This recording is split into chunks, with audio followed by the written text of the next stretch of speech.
Good evening. My name is James Trantham, and tonight I'll be discussing my topic for my research project.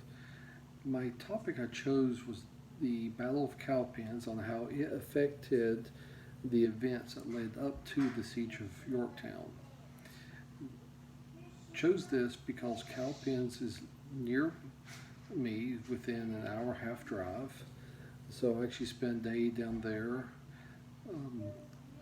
taking videos, pictures, and watching a demonstration by the South Carolina Rangers on a black powder demonstration where they fired a rifle, musket, and shotgun from the time period.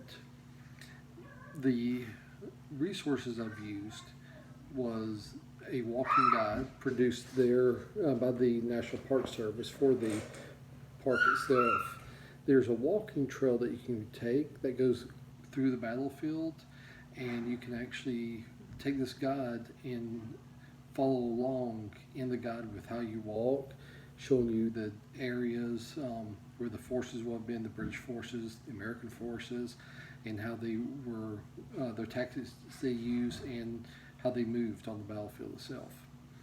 Another source I've used is the book called The Battle of Kings Mountain Eyewitness Accounts. This took place after the Battle of Cowpens, and it used some of the same people that fought in both battles, their eyewitness accounts. So it has a crossover between the two battles. Two other sources I've took are from the opposing commanders during that battle.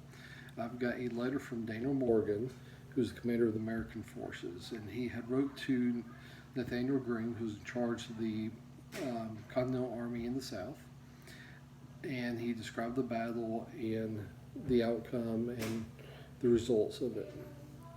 The other resource is a book that Bannister Tarleton wrote. It's a history of campaigns of 1780 and 1781 in the southern provinces of North America.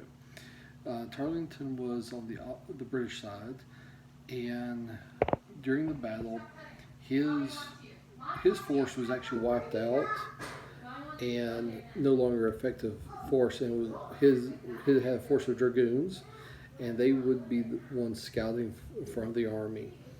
The loss of this force here hurt the British, and that's when they moved upwards to Kings Mountain, eventually to the Guilford County courthouse battle, and all of these battles are considered part of that campaign, which afterwards Cornwallis had to move his forces to Wilmington, then eventually to Yorktown for rest and reinforcements, also for resupply. And at Yorktown is where Washington with his army laid siege to it, and eventually Cornwallis surrendered, which was, while Yorktown was the pinnacle battle of the Civil War, which basically said the British had lost. Cowpens was the turning point in the Southern campaign. Without Cowpens, there wouldn't have been all these other battles that move up. So I hope you'll enjoy the description I've put out. I hope you have a good evening.